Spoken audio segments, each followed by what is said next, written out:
Hello, I'm Tony Marino, CEO of Tenaz Energy. Today I'll give a brief summary of our 2025 budget. I'd ask you to please note our investment advisories. And to summarize what is in our budget, we have provided guidance for production and CapEx for 2025.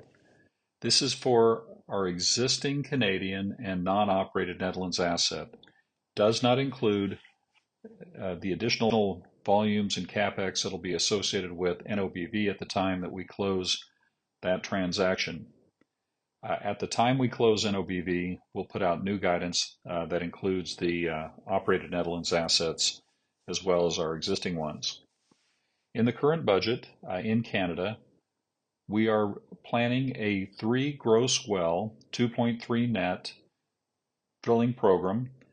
2 of these wells would be in glauconite pools, and 1 would be in the Ellerslie pool, which we've already been drilling in 2024. All of these wells would be unstimulated. Probably all 3 of them will be multilateral wells. I'll point out that we have a great deal of undeveloped inventory in Canada. In fact, our inventory count and diversity has been expanding. We've got a number of locations in the Rex Formation. We've got remaining drilling in the Ellerslie. That would be unstimulated horizontals.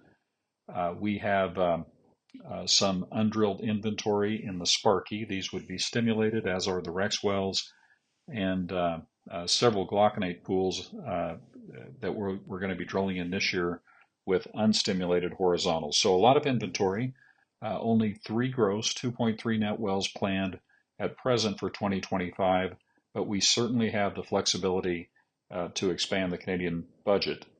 As it is, the Canadian unit will be growing on the order of 15%. This is kind of the targeted ratable growth range that we have wanted for Leduc-Woodbend, and we have been seeking to achieve that in the most capital efficient, highest return manner possible, and that's why we've shifted out of the substantial Rex inventory we have into these unstimulated wells, but both types and multiple zones are available for development. In Netherlands, in addition to some minor workover activity, continuing facility investment, and other maintenance activities, we expect in the second half of 2025 to have a non-operated development well drilled. This would be the L10 Malachite development location. It's a very high quality project. It is in a pool that has already tested gas. This would be in a superior structural position, and we are expecting the well to have pretty high productivity on the order of 25 million cubic feet a day of initial rate that can be sustained for some period of time. We have a 21.3% net interest in this project, and this very long extended reach well to the Rotliegend sand would have an estimated net capex to Tenaz of about $14 million. Again, the investment expected to occur in the second half of 2025. Well could be delayed into 2026, but as it stands now, we think that the capital would be invested next year. The first production we would expect on this drilling schedule to be very late in 2025. We have used about 1 month of production in our forecast for this L10 Malachite well, and with even that limited contribution from Malachite, we end up with about flat production in Netherlands in 25 as compared to 24. When you put the 2 of these together, we generate about 10% production growth for Tenaz as a whole, and we set up quite a bit of additional growth for 26. Again, this is a non-operated Netherlands and Canada because Malachite would be generating a full year of production in 26 under this timing forecast. The total D&D capex is $30 to $34 million.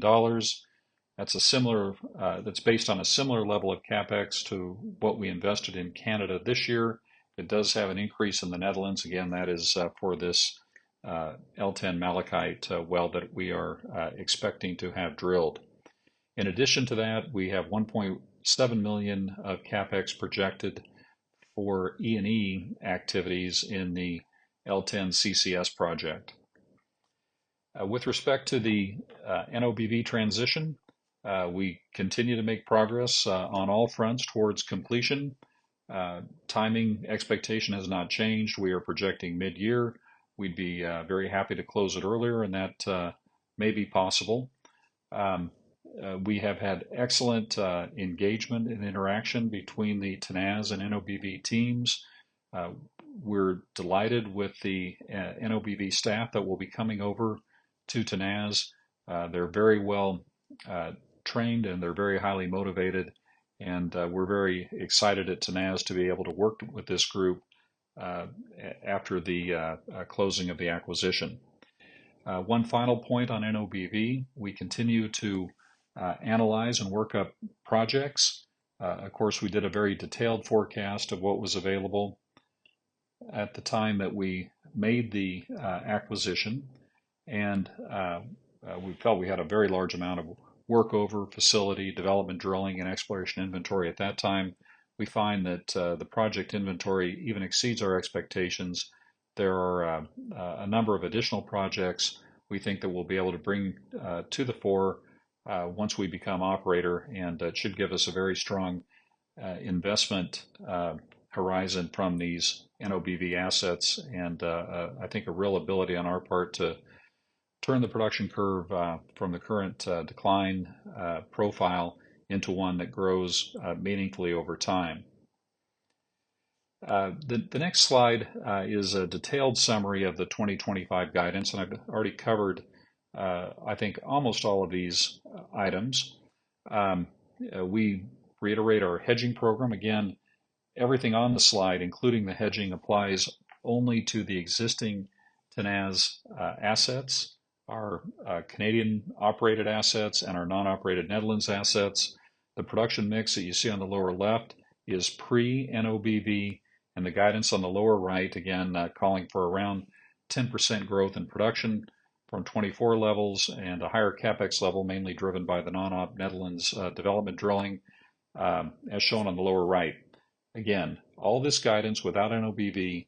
At the time we close NOBV, mid-year, projected to be mid-year or earlier, we'll give updated guidance for the new company, including the ownership of the NOBV assets. The final point I'd like to discuss is additions to our Tenaz team, two very important officer appointments.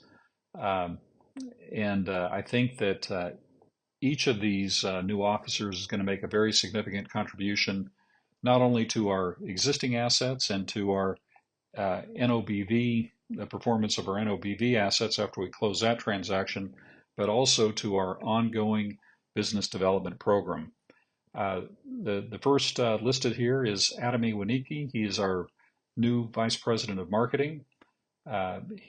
He comes to us from Vermilion Energy, where he was Director of Marketing. He had earlier positions with Baytex, ARC, and BP. Very experienced in marketing management and market research, understanding the commodities and currencies that drive our business, and then designing the risk management, the hedging programs for these commodities. He's got a great deal of experience in TTF, which is an important product for us today through our non-operated Netherlands position, and even more so going forward once we close the NOBV transaction. So very important addition to our team as our marketing officer. Second appointment that we're announcing is Jamie Gagne as Vice President and General Counsel. Jamie has already been working with Tenaz since inception of the public company in 2021 with the recapitalization of Altura at that time as our corporate secretary. During this time, he has been a partner at Lawson Lundell, earlier partner at Norton Rose, and now he will be joining us as the in-house corporate counsel. We've worked with Jamie, in fact, worked with both of these gentlemen for quite a time previously, and I know they're going to make a huge contribution to Tenaz, make every part of our business better. So again, please note the disclaimer at the end of the presentation. Thank you for your attention, and we look forward to our next opportunity to update you about Tenaz.